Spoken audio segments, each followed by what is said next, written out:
Good morning, guys. So today for discrete math, what we're going to do is we're going to continue working with codes. How to write code, how to represent code, all of that. But today it's going to be a different type of way of representing and writing code. What we're going to be working with today is something called cryptography. Cryptography. And I don't know if any of you have ever heard of the word cryptography, but what cryptography is, it's actually the art of writing and reading code using anything, using numbers, using symbols, using letters, all of it. Cryptography, it's literally the art of reading and writing code,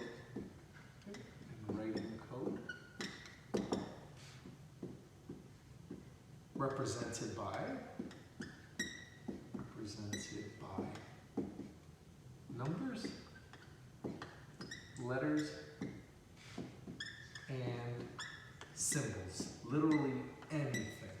Anything that you can think of. If it can represent something, that can be used as a form of cryptography, right? And again, that's what they used to do. That's what they still do in order to relay messages. So think back to almost during war times, and this especially happened a lot during World War II. During war times, if you needed to get messages from your allies and you didn't want your enemies to find out what you were actually saying or information you were trying to pass, you need some form of cryptography because you don't want somebody getting a form or information that you're sending to your own allies to help them and then being able to read it all perfectly. This is actually what happened during World War II, because during World War II, what happened was that the Germans were sending coded messages to each other in regards to their strategies, all of this. And so what happened was there was a famous mathematician called Alan Turing who came up with what's known as today's modern computer. He needed to find a system to actually break down the code that was being used by the Germans. The Germans were using cryptography. They were trying to send information coded to each other, and the Americans were actually trying to determine, I apologize, and the English were trying to determine what that code was. Alan Turing came in, played a pivotal role in breaking down that code.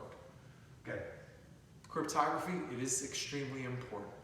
So we're going to see how cryptography can actually be used to be able to code messages and code information, right? We're going to be working with this today, and then the next class, I do want to be able to show you. Now there are certain methods, ones that I can't show you right now because I can't draw them for you. I will present them in class. One method would be something that's called the cryptography wheel, which is an actual wheel that they sell for us to start getting an understanding, which tells you that certain letters will stand for other letters, and there's a unique pattern. We're actually going to be working with a cryptography wheel in class the next lesson, writing and reading messages. There are other types of forms called Morse code, which is actually a code of lines. So I don't know anything about Morse code, but sometimes if you would have something like this, let's say, that would represent the letter A. I'm just making this up. Whereas then you would have something like this, now with a longer line that would represent B. These are forms of code.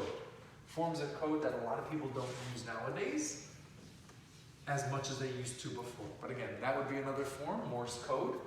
Then there are basic ways that we can start showing codes, right? Another way.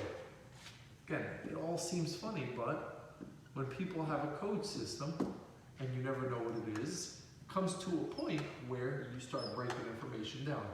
And as weird as that may seem, the way that people start reading and trying to break down code is by analyzing patterns, right? There is a pattern there. Without knowing anything, we already know that triangle is going to represent the same letter. And so we here, if this were to represent a word, we would have a word where these two letters would be exactly the same. Now it starts getting you to start thinking, what words have same letters right next to each other in this position? That's how people start the process of being able to break down codes the hard way, right? So in this case, this would represent something, that would represent another letter. This here represents the same letter back to back. This would represent another one. This would be used as a form of cryptography, a form of representing code, right? This is what cryptography is. It's the art of actually reading and writing code, right? Using anything. What we're going to work with today, we're going to work with our form of cryptography, our form of code, using just the alphabet, right? And so what I mean by that, the American alphabet has 26 letters, right? And I am going to write them all just because it is going to be something that's going to be used today.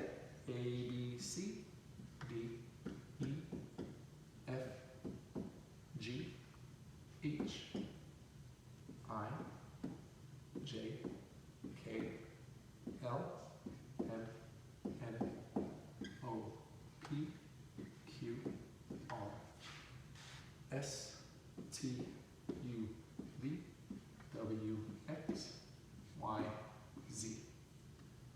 Oh, sorry. And now we know our ABCs, which is good, right? 26 letters. And the form of code that I'm gonna work with today, just to ease you into it, is code that's represented by the positions of the alphabet, right? So we know, based on the positions, A would be 1, that would be 2, 3, 4, 5, 6, 7, 8, 9, 10, 11, 12. And all I'm doing, guys, I'm literally just writing this based on the position of the letter in the alphabet, right? And again, this is a form of code which is basic, but it is a form of code that you guys can start seeing where it can actually start representing other things. Because now, if I'm writing words in numbers, some people may be completely lost and not know what we're referring to, but there is a message behind it, right? So let's say I wanted to write the word hello, right? Let's say that I actually wanted to write the word hello in code. If I wanted to write the word hello in code, we go letter by letter. We know that H represents 8. We know that E represents 5. We know that L, and this is what I meant before, having those multiple patterns where 2 letters are right next to each other, representing the same thing. We know that L is 12. We know that L again is 12. And we know that O is 15. So if I wanted to write the word hello in code using the alphabet, this is how I can write it. And anybody that actually knows that code and what we're referring to would know. Whenever you see 8, 5, 12, 12, 15, this represents the word hello, right? But what if they give it to us the other way? Again, it's just having the alphabet, knowing that this is a source of beginning to analyze codes, right? Secretive codes that can be passed from person to person. Let's say now that I gave you a number value and I wanted to know what message was written in that number value. Again, it's the same idea, guys. Keeping it simple with the alphabet, right? Let's say that now I wanted to figure out what the message is by the number 20, 5, 18, 18, and automatically I already know. That's going to end up being the same letter, right? 9, 2, 12, and 5, right? I want to figure out what word is represented there, right? So go step by step. 20 is T, right? We know that 5 is E. We know that 18 is R. We know that 18 again is R. We know that 9 is I. We know that 2 is B. We know that 12 is L. And we know that 5 is E. So if we were to see that source of code, 25, 18, 18, 9, 2, 12, 5, it would represent the word terrible, right? Again, forms of code and how we can actually represent this, right? I want to try one more just for you guys to see it. And again, we're just using a very generic, basic code of numbers representing the alphabet, right? The positioning of the letters in the alphabet. And we can try to make this more complicated if we want. It's all just building on it, right? Because again, I want to start off easy because this is probably the first time you've ever seen this. I didn't want to make this complicated for you, right? So let's say I had this string. Let's say that I had the number 9, right? And then I had 7, 0, 2, 1, 0, 5, 019, 019, 019, 05, 04. And this is what I mean sometimes. If you start getting the hang of it, this starts looking a lot more complicated because now we don't even have each number separated. If you have each number separated, it can start looking easy to read. If I start joining everything together, now I can start making it look more complicated, right? So the first thing that I'm referring to, let me get this out of the way to show you guys. It's just picking up patterns. And again, it's analyzing code. Automatically, we notice one thing. We notice that this is separated from that, which most likely means if this is separated from that, means that this is going to represent a different word, right? And then this here, we'll go into it in a second. So the first one we'll see, 9. We know that 9 is I, right? Which would make sense. I would make sense to have its own separate word, right? And now, what we notice in the rest of this, right? So we knew that the 9 represented the I. This is going to end up representing a word. But we notice now that there's a lot of zeros here, right? There are zeros in the alphabet, like 10 and 20, but not this many. There's no number that's 70 in the alphabet. There's no number in the alphabet that is 50. But what do the zeros represent? We see that there's no 0 here. If there's no 0 there, most likely it means that it has no value. Sometimes we can use zeros, a way to make it look more complicated, to represent spaces. Spaces between each letter, right? And again, it's just starting to analyze how these things can look, right? So if we look at it, take zeros as spaces, right? So what's there? We have a 7. That would be a letter. 0 is a space. The next group of numbers is 21. 0 is a space. Then we have 5. 0 is a space. Then we have 19. 0 is a space, then we have 19. 0 is a space, then we have 5. 0 is a space, then we have 4.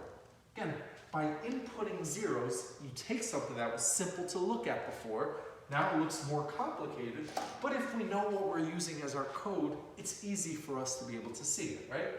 Because again, every 0 just means it doesn't have a value. Every 0 between. So like if we were to write the number 10, it would be 10, then a 0, right? Or if we had the number 20, it would be 20, then a 0, right? That. Always putting zeros to represent the spaces. And now once you have this, it's just breaking it down the same way we did, right? 7 represents G, right? 21 represents U. 5 represents E. 19, again, 19 and 19, the same letter, S. So 2 S's, right? 19, 19. 5, E. And 4, D. I guessed. Which again, if you could actually guess that, that would be pretty impressive, guys. But again, I wanted to get you guys in the form of being able to actually understand and see how cryptography actually applies to writing code. All of this code is cryptography. Cryptography is the art, the study of writing and reading code, right? Where in this case, we read it before we wrote code in writing the word hello, and it's just getting practice with this, right? Just again, different forms of code, different ways of being able to break down code. And then next lesson, we're gonna work with the cryptography wheel, just to actually show you guys how these wheels exist to be able to write nothing but code. But take care, guys. Let me know if you need any help.